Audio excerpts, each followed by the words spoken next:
Music hero అంటే నాకు ఇష్టం. ఓకే, మ్యూజిక్ హీరోగా చూస్తారు డెఫినెట్గా. నేను హీరోగా ఒకవేళ నన్ను అడుగుతున్నారు చాలామంది సినిమా, అవును, ఆడియన్స్ వెండి తెర మీద చూడాలని అడుగుతున్నారు. అయితే నేను త్వరలో మీకు మంచి బాగానే మీ ముందుకు మంచి ఉత్సాహంతో అడుగేసి ముందుకు వస్తా. ఖచ్చితంగా మీ ప్రోత్సాహంతో నేను మంచి సినిమాతోనే వస్తా. ఓకేనా, అంటే మంచి మ్యూజికల్ సినిమాతో వస్తా. పూలమ్మిన సాంగ్ ఉంది కదా, సో అది రియల్ లైఫ్లో ఏమన్నా అట్లాగా ఉందా? ఒక చదువుకునే రోజుల్లో కానీ ఇన్సిడెంట్స్ ఏది లవ్ టైపా అట్లే ఉండదు. జనరల్గా చిన్న చిన్న ఏదో ఉండేది, సరదాగా ఉండేది అంతే, సరదాగా గడిచిపోయేది అంతే. మీకు కూడా ఉంటాయి అట్లా, అందుకే మీకు క్వశ్చన్ లేదు. అట్రాక్షన్ అది పర్ఫెక్ట్ చెప్పండి, ఆయన దాంట్లోనే ఉన్నాడు కాబట్టి చెప్పండి. చాలా మంది అంటే బిగ్ బాస్ బోలే అనే పేరుతో వచ్చినా కూడా హీరో అంటేనే ఒప్పుకోగలుగుతున్నారు ఫ్యాన్స్. ఏ బోలే అన్నది హీరోయిన్కి ఎలా ఉందని ఎట్లాగా అనిపించింది ఆ పదం విన్నప్పుడు? అసలు ఏ సినిమా రాకుండా హీరో అనిపించుకున్నా అంటే ఎట్లా అనిపిస్తుంది? ఇక ఈవెన్ శివాజీ గారి అబ్బాయి కూడా అదే అన్నాడు, బోల్ అంటే కాదు హీరో అని పిలవాలి. అవును, ఎట్లాగా అనిపించింది ఆ పదం విన్నప్పుడు? వాళ్ళని హీరోలాగా చూడాలనిపించింది నాకు. నన్ను అన్నోళ్ళని అందరినీ వాళ్ళు నాకు హీరోలాగా కనపడతాను. నాకు అంత గొప్పగా ఫీల్ అయినా నేను. అనుకున్నారు ఎప్పుడన్నా ఇంతమంది ఫ్యాన్స్ ఒకేసారి వస్తారు అని? అస్సలు ఎక్స్పెక్ట్ చేయలేదు. ఏదో పాటలు చేసుకుని సరదాగా ఉండే మనిషి, అంటే తెర వెనుక ఉండేవాడిని. చాలా మందికి పిఆర్లు ఇట్లా ఉన్నారు, కానీ ఫ్యాన్స్ మీకు పిఆర్ లాగా ఉండి వీడియోలు చేయటం కానీ ఇమేజెస్ చేయటం కానీ ఎలాగనిపించింది? చాలా అద్భుతం అనిపిస్తుంది కదా, మంచి చాలా ఫీల్ గుడ్.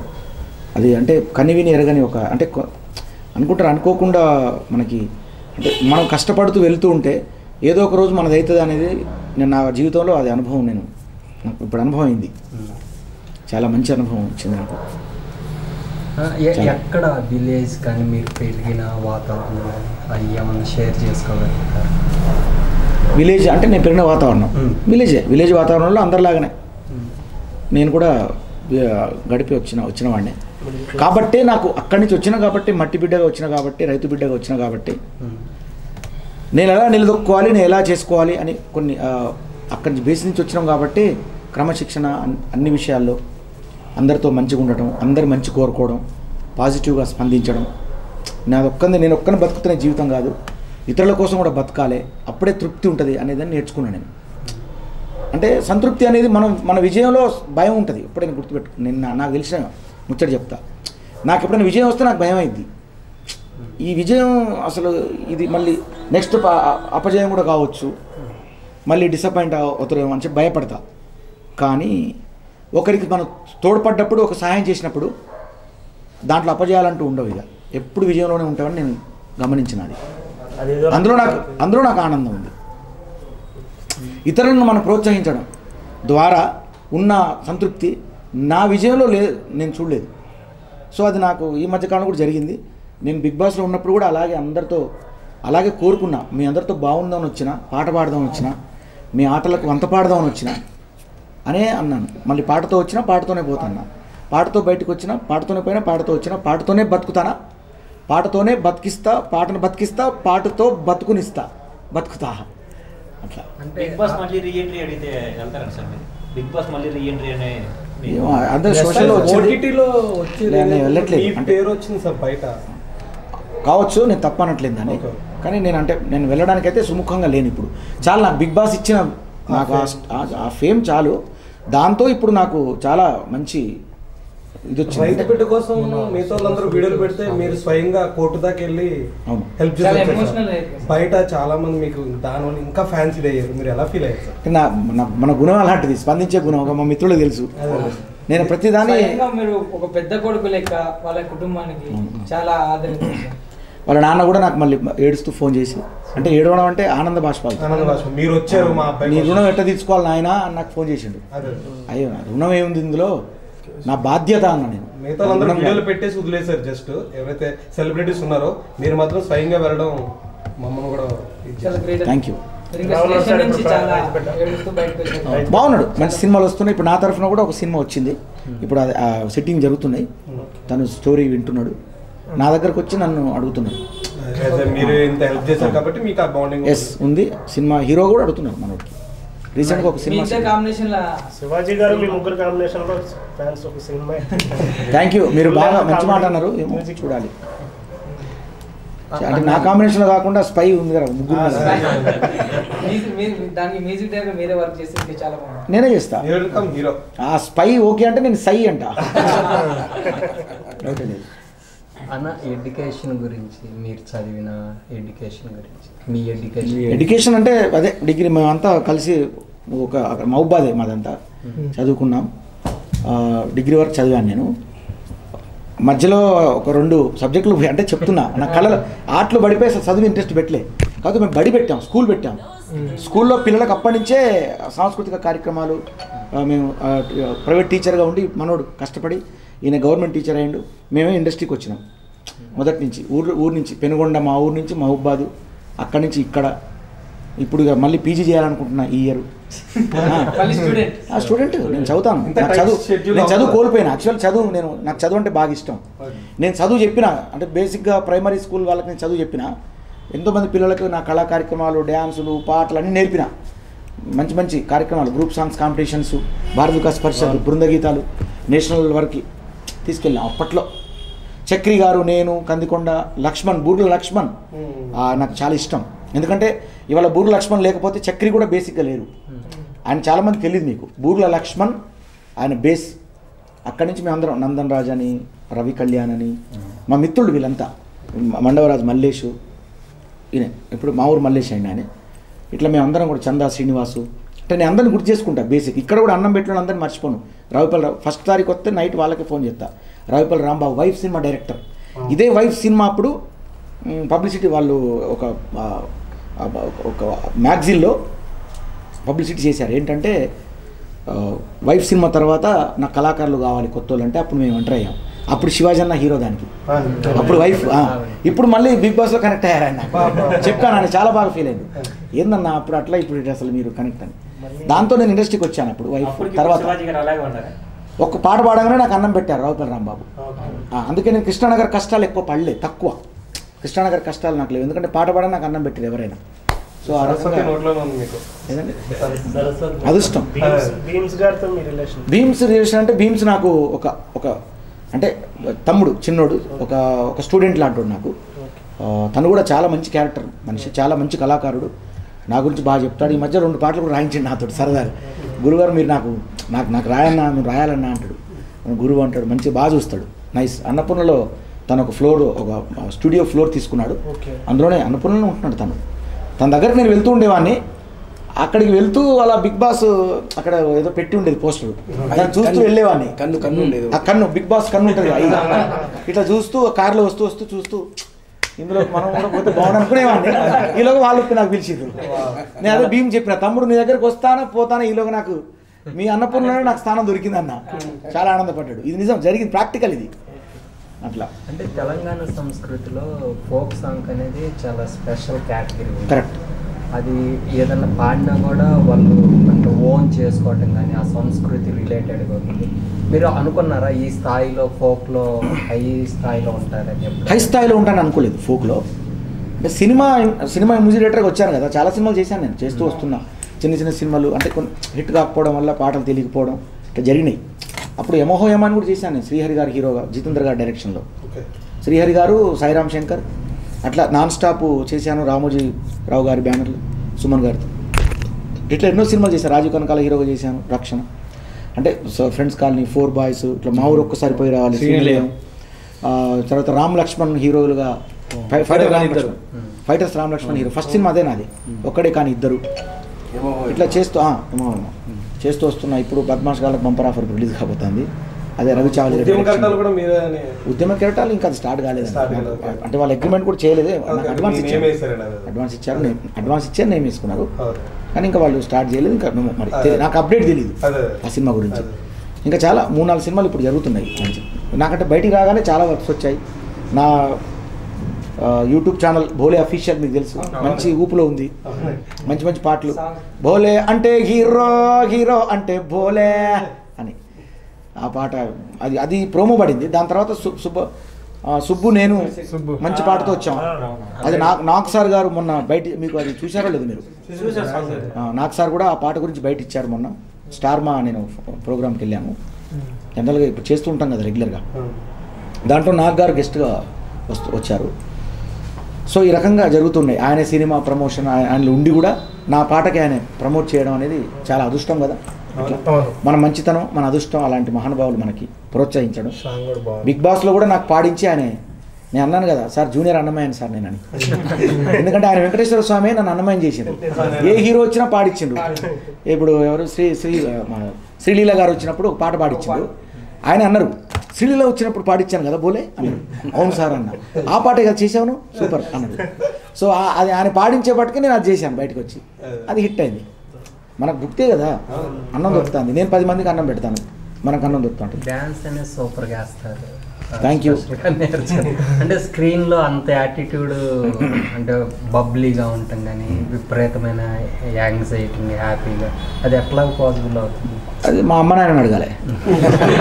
వాళ్ళు ఇచ్చిన జన్మ బాడీలో. ఇంత వర్క్ చేసినప్పుడు విపరీతమైన ప్రెజర్ ఉంది. ఆ ప్రెజర్ అనేది మీరు ఎప్పుడు అసలు నేను అదే అంటాను. నేను చాలా మంది మా దగ్గరికి చాలా అగ్రెసివ్గా ఉంటారు, కొంతమంది కోపం ఉంటున్నాం, నవ్వు ఎందుకే అంటాను నేను. కూల్ అంట. ఇప్పుడు మనం కోపం వల్ల ఘనత తగ్గిపోద్ది. అదే కోపమునను ఘనత కొంచెం అయిపోవును, కోపమునను మిగుల గోడు చెందు, కోపం అడిచే నేను కోరిక లీడేరు విశ్వదాభిరామ వినవేమా అని పద్యం ఉంటుంది. కోపాన్ని అంచుకుంటే మన పనులు చాలా ఉంటాయి. బిగ్ బాస్లో కూడా కొన్ని వేసాను, కొన్ని మిస్ అయినాయి. అట్లా అలా కూడా వేసాను కదా. Thank you. అంటే అదే కొత్తగా మనకంటూ ఒక చిన్న ఐడెంటిటీ ఉండాలి కదా. అందుకే నేను బిగ్ బాస్లో కూడా నా సిగ్నేచర్, మీకు తెలుసు సిగ్నేచర్ కాస్ట్యూమ్స్ నేను కట్ చేసుకొని, నేను టీషర్ట్ కొనుక్కొచ్చుకొని నేను డిజైన్ చేసుకుంటా. బిగ్ బాస్లో కూడా చేసుకున్నా అలాగే, మీరు చూసి ఉంటారు. నేనే కత్తెర తెచ్చుకొని కత్తెరతో డిజైన్ చేసుకుంటా, నేను తొడుగుని దాని మీద కూడా చాలా సుమన్ టీవీ వాళ్ళందరూ పిల్లలు, చిన్న పిల్లలందరూ మా బిగ్ బాస్ లాగా ఇది చేశారు. వాళ్ళంతా మా క్యారెక్టర్స్ అన్నీ కూడా వాళ్ళు ప్లే చేసి బయట మంచి పేరు తెచ్చుకున్నారు పిల్లలు. వాళ్ళందరికీ నా బ్లెస్సింగ్ చెప్తున్నా. వాళ్ళందరికీ చాలా థ్యాంక్స్. పిల్లలు కూడా, ఆ పిల్లల్ని వాళ్ళ కోచ్ ఇచ్చినటువంటి ఆ కోచర్ కూడా నేను చాలా కృతజ్ఞతలు తెలుపుకుంటున్నాను ఈ సందర్భంగా. బాగుంది. అట్లా నా బోలే మీదనే ఒక ఛానల్ పెట్టారు బ్రదర్స్, ఎవర్రా మీరంతా అని. వాళ్ళకు కూడా ఈ సందర్భంగా నేను కృతజ్ఞతలు తెలియజేస్తాను. అందులో రెడ్డి, కాల, విపిన్ అని వాళ్ళందరూ ఉన్నారు. వాళ్ళకు కూడా నాకు కృతజ్ఞతలు తెలియజేస్తాను. మీ అందరికి కూడా, మీ ఛానల్స్ కూడా నాకు చాలా హెల్ప్ చేసినాయి. అవును, నన్ను బాగా మీరు బయట అంటే మీరు జెన్యూన్గా ఉన్నారు కాబట్టి ఇటు సైడ్ నుండి అంత ఇంపాక్ట్. Thank you. లేకపోతే ఎవరు రారు. థ్యాంక్స్ అండి. అమ్మగారు నాన్నగారి గురించి ఒక విషయం ఏదన్నా షేర్ చేసుకోగలరు? అమ్మగారు నాన్నగారు గురించి. నాన్నగారు లేరండి, పరమపదించారు. కానీ నేను నాన్నగారు నా ఫోటో ఎదురుగా ఉండి అక్కడ ఉంటుంది, ఎదురుగా పెట్టుకొని ఇక్కడ కూర్చొని రాసుకుంటాను. నేను ఏదన్నా వర్క్ చేసుకుంటా అట్లా. అంటే నాన్నగారు అందరు జననం మరణం రాస్తారు. నా ఫోటో మీద నేను రాశాను, నాన్న ఈ ఫోటోలో కదలకుండా నువ్వున్నా, కదిలే నేను ఎవరో కాదు నువ్వే అని. సో నాన్న ఉన్నాడు నాతో. బోలే ఉన్నంతకాలం నాన్న ఉంటాడు, బోలే పిల్లలు ఉన్నంతకాలం బోలే ఉంటాడు. ఇట్లా. సో మన తల్లిదండ్రులు మనకు ఉన్నా లేకపోయినా కానీ లేని వాళ్ళకు కూడా చెప్తున్నా, ఉన్నట్టే లెక్క, గుర్తుపెట్టుకోండి. ఎందుకంటే మీరున్నారు కదా, మీరున్నారంటే మీ నాన్నే. ఇప్పుడు మీరున్నారంటే మీ నాన్నే కదా. మిస్టేక్ చేసినప్పుడు ఆయన గుర్తొస్తారు. మిస్టేక్ అని కాదు, మీ దేహం నడుస్తుంది అంటే మీరేనా అంటున్నా అట్లా. సో నాన్న అంత గొప్పోడు. ఇక అమ్మ గురించి అంటే మీకు నేను బిగ్ బాస్లో పాడాను, అమ్మ నాయన గురించి పాడాను. సో ఇట్లా అమ్మ నాన్న అంటే నేను నాకు బాగా సెంటిమెంట్ ఎక్కువ. అందరికి ఉంటుంది, బట్ నాకు ఇంకా ఎక్కువ ఉంటుంది. వాళ్ళని ఇన్స్పైర్గా తీసుకుంటా. ప్రతి విషయంలో నాకు ఆకలి బాగా వేసినప్పుడు అమ్మ నాన్న గుర్తుకొస్తారు. ఎందుకరికైనా ఇంత మంచి ఆకలికి కారణం వాళ్ళే కదా అని. నేను ఏదైనా స్వీట్ తిన్నప్పుడు ఇంత టేస్ట్గా ఉందంటే అమ్మ నాన్న కనకపోతే ఈ టేస్ట్ నాకు దొరికిపోయేది కదా. ఒక చిన్న బాధ వేసినప్పుడు ఆ చిన్న బాధను కూడా ఎంజాయ్ చేస్తాను నేను. ఆ చిన్న బాధను కూడా ఇస్తే ఆ బాధలో కూడా ఆనందం వెతుక్కుంటాం. ఇట్లా ప్రతిది కూడా మనం ఒక చిన్న రొమాంటిక్ ఫీల్ వస్తుంది మనకు. ఈ రొమాంటిక్ కారణం వాళ్ళే కదా, వాళ్ళు ఇవ్వకపోతే మనకు రొమాన్స్ రాదు కదా. సో అందుకే అమ్మ నాన్న అంత గొప్ప వాళ్ళు అంట నేను. సో మన ప్రతి అడుగడుగు కారణం వాళ్ళే కాబట్టి అంతకంటే వాళ్ళ గురించి నేను చెప్పాలి ఇక. సో అమ్మ నాన్నకు అంత ప్రిఫరెన్స్ ఇవ్వాలి, మనం ఇవ్వాలి కాదు అసలు ఇవ్వవలసిన బాధ్యత మనకు ఉంది.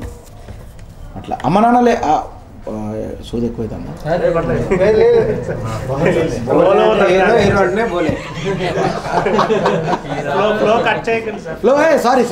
పర్ఫెక్ట్ ఉంది, అదే ఫీల్ ఉంది అట్లా.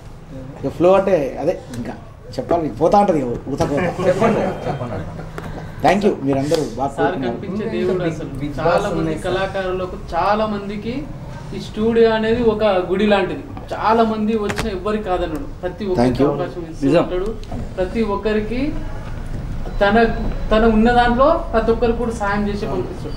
ఇంతకుముందు మీరు ఇక్కడ బయట నిలబడినా వాళ్ళని రమ్మనండి ఫస్ట్ అని మంచి రెస్పెక్ట్ ఇచ్చి, మరి రోజు 10 మంది భోజనం చేస్తారు. ఇంతకుముందు చాలా మంది రోజు 10 మంది చేస్తారు. చాలా మంది ఎవరికి వచ్చినా కానీ నిరాశ పడకుండా ప్రతి ఒక్కరికి రిసీవ్ చేసుకొని అంత అద్భుతంగా. సార్ అంటే ఒక దేవుడు లాంటి మంచి నిజంగా హీరోలు వాళ్ళు వేరా, సార్ రియల్ గా వేరు.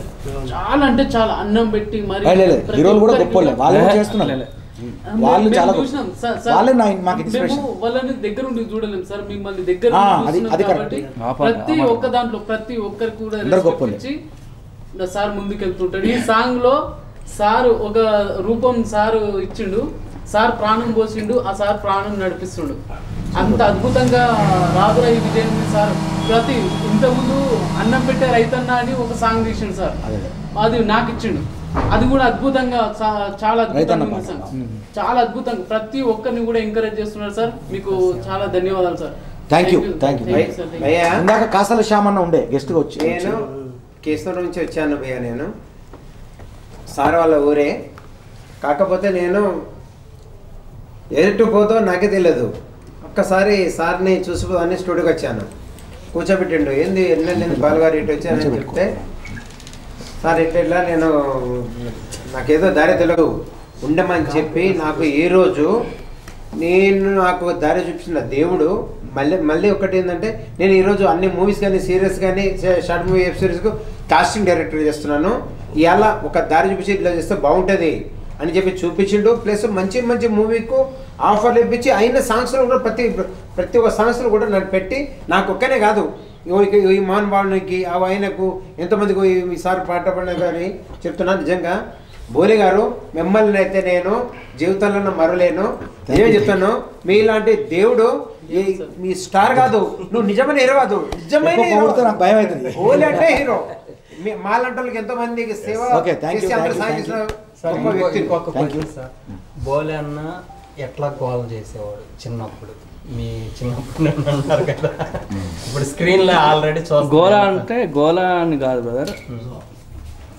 బోలే అన్నలో ఉన్నటువంటి స్పెషాలిటీ ఏంటంటే, మేము 99 2000 ఆ టైంలో 2001 వరకు కూడా 97 నుండి పల్లవి పబ్లిక్ స్కూల్ అని మహబూబాద్కు దగ్గరలో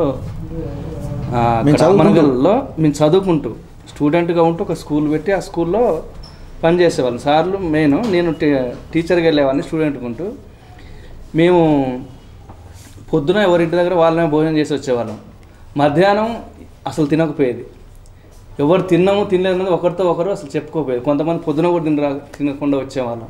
కానీ సాయంత్రానికి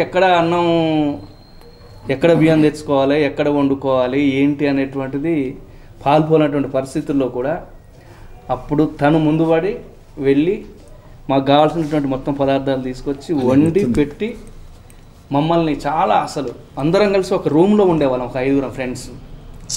ఆ జ్ఞాపకాలు అసలు ఎంత తలుచుకున్నా కానీ ఇక్కడికి వచ్చినప్పుడు ఆ జ్ఞాపకాలు బాగా వెంటాడుతూ ఉంటాయి. ఇక్కడికి వచ్చినప్పుడల్లా ఒక రకమైనటువంటి ఇన్స్పిరేషన్తో, మానసిక తృప్తితో, బలంతో వెళ్తుంటాం. మళ్ళీ ఒక పాజిటివ్ ఎనర్జీ మొదటి నుంచి చాలా బాగుంటుంది. ప్లస్ ఇంకొకటి ఏంటంటే హ్యూమరస్ ఉంటుంది బాగా. ప్రతిదాన్ని కూడా నవ్వుతూ చెప్పడం, అంటే కష్టాల్లో కూడా వాటిని తలుచుకుంటూ మనం ఎట్లా వెళ్ళాలి, అప్పటి నుండే ఇక్కడ హైదరాబాద్కు ఎలా రావాలి, ఎట్లా వెళ్ళాలి, ఎట్లా మనం ఒక గోల్ను పెట్టుకొని వెళ్ళాలి అనేటువంటిది అక్కడ మహబూబాద్లో ఉన్నప్పటి నుండే తనకు బేసిక్గా ఉండేది. పైకి కాన్ రాకుండా కానీ ఆలోచన విధానం ప్రతి దాంట్లో కూడా యాక్టివ్నెస్ బాగుండేది. మాకంటే కూడా ఏదైనా సమస్య వచ్చిందంటే ఆ సమస్యను ఎలా పరిష్కరించాలి అనేటువంటి దాంట్లో చాలా షార్ప్గా ఉండేవాడు. అదే ఇక్కడికి తీసుకొచ్చింది. ఇప్పుడు ఇంకా షార్ప్. అసలు ఇక్కడికి వచ్చిన తర్వాత మొత్తం ప్రపంచంలో తను ఒక శక్తిలాగా అలా ఉంటూ లీనమైపోయి ప్రతి సమస్యను కూడా ఎలా పరిష్కరించుకోవాలి, అంటే మహిబాద్లో ఉన్నప్పుడే ఇక్కడ ఎలా ఉండాలి అనేటువంటిది తను పునాది వేసుకున్నాడు అనేటువంటిది ఇప్పుడు నాకు అనిపిస్తుంది. థ్యాంక్ యూ మళ్ళీ, థ్యాంక్ యూ, బాగా చెప్పినాం. అది మెయిన్ చక్రి గారు మాకు ఇన్స్పిరేషన్ అంతే. చక్రి గారు అక్కడి నుంచి, ఎందుకంటే మేమంతా కలిసి ప్రోగ్రామ్ చేసేవాళ్ళం అక్కడ.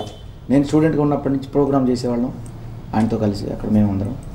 ఆ తర్వాత ఆయన ఇక్కడికి వచ్చారు కదా, ఆయన ఇన్స్పిరేషన్ తీసుకుని వచ్చాను. ఇక్కడికి వచ్చిన తర్వాత మళ్ళీ బాంబే, అక్కడ నా స్కూల్ బాంబే కొంతకాలం. నదీం శ్రావణ్ గారు, ఆయన బ్యాడ్ లక్ కరోనాలో చనిపోయారు. ఆయన నాకు అన్నం పెట్టిన వ్యక్తి. ఇక్కడ కూడా ప్రెస్ మీట్లో కూడా ఆయన నా గురించి చెప్పారు అప్పట్లో. మీరు అప్పుడు చాలా లేరు, ఇక్కడ లేరు. సో అట్లా నాది మా ఆర్ట్ సబ్జెక్ట్, మాకు తెలుగే పీజీ. అంటే నేను పిహెచ్డి వరకు వెళ్ళాలని కోరిక నాకు, ఇదే ఈ ఆర్ట్ మీద కోరిక.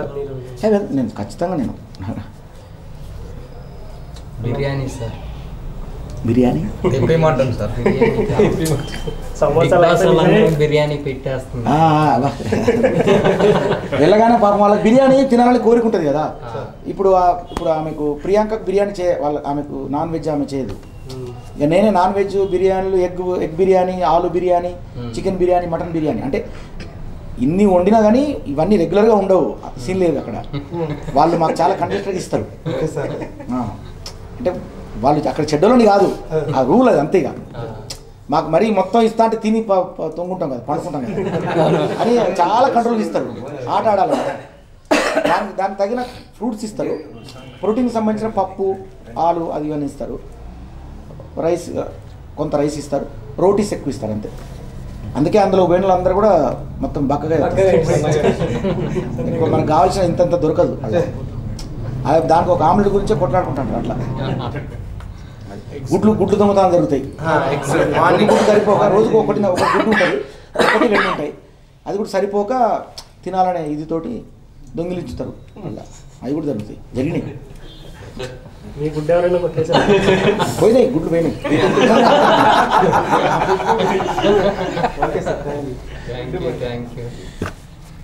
Thank you. డైరెక్టర్ గారు అర్థం కాదు.